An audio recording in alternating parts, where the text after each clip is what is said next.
Hello everyone and welcome to chapter 11, Mr. Kranky's Great Idea.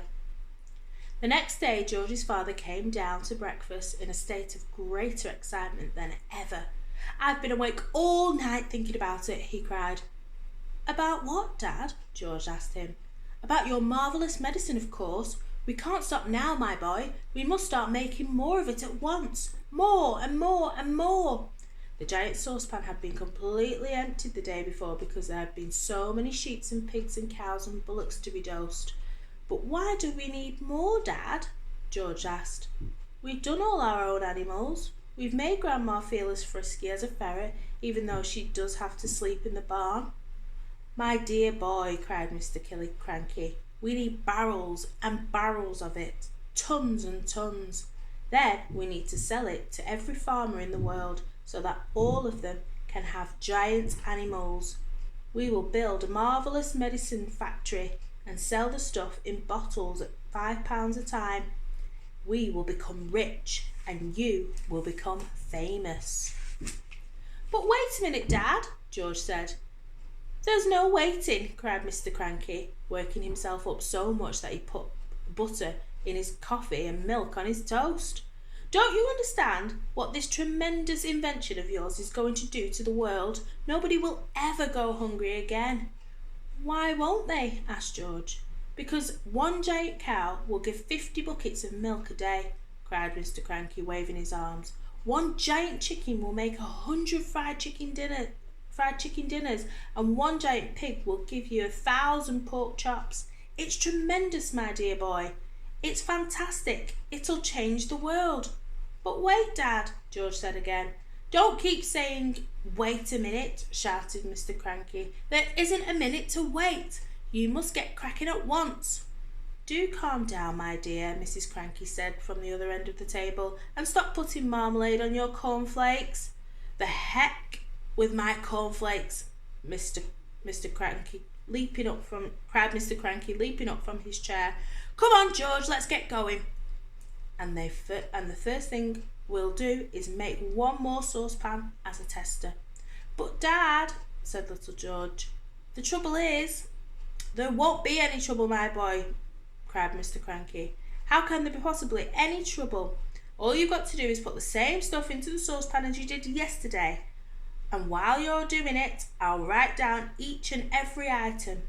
That's how we'll get the magic recipe." "But Dad," George said, "please listen to me." "Why don't you listen to him?" Mrs. Kranky said.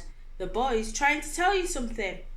But Mr. Kranky was too excited to listen to anyone except himself, and then he cried, "When the new mixture's ready, we'll test it out on an old hen, just to make absolutely sure we've got it right, and after that we'll all shout 'Hooray!' and build a giant factory." "But Dad—" "Come on then, what is it you want to say?"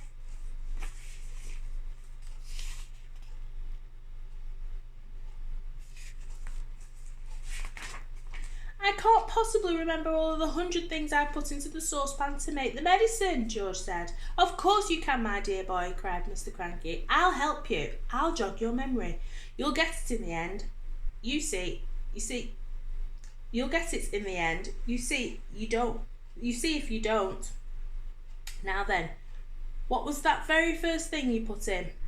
"Well, I went to the bathroom first," George said. "I use a lot of things in the bathroom and on Mummy's dressing table."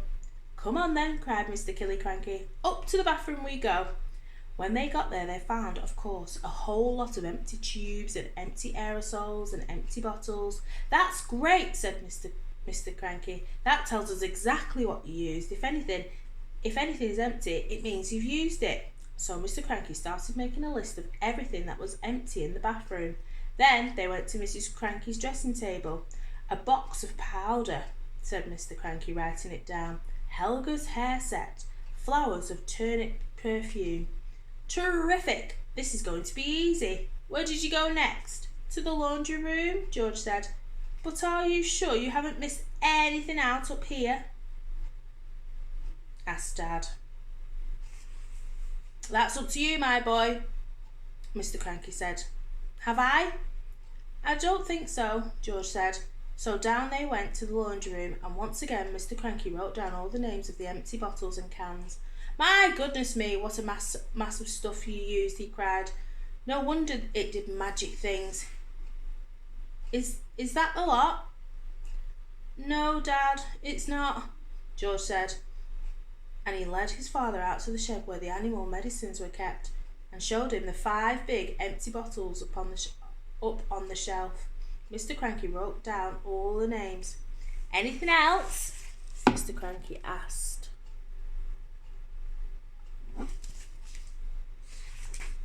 Little George scratched his head and thought, but he couldn't remember having to put anything else in. Mr. Kranky leapt into his car and drove down to the village and bought new bottles and tubes and cans of everything on the list. He then went to the vet and got a fresh supply of all the animal medicines George had used. "Now show me how you did it, George," he said. "Come along, show me exactly how you mixed them all together." He's got to try and make it all over again, exactly the same for his dad. Do you think he'll be able to do it? We'll have to wait and see. See you in the next chapter.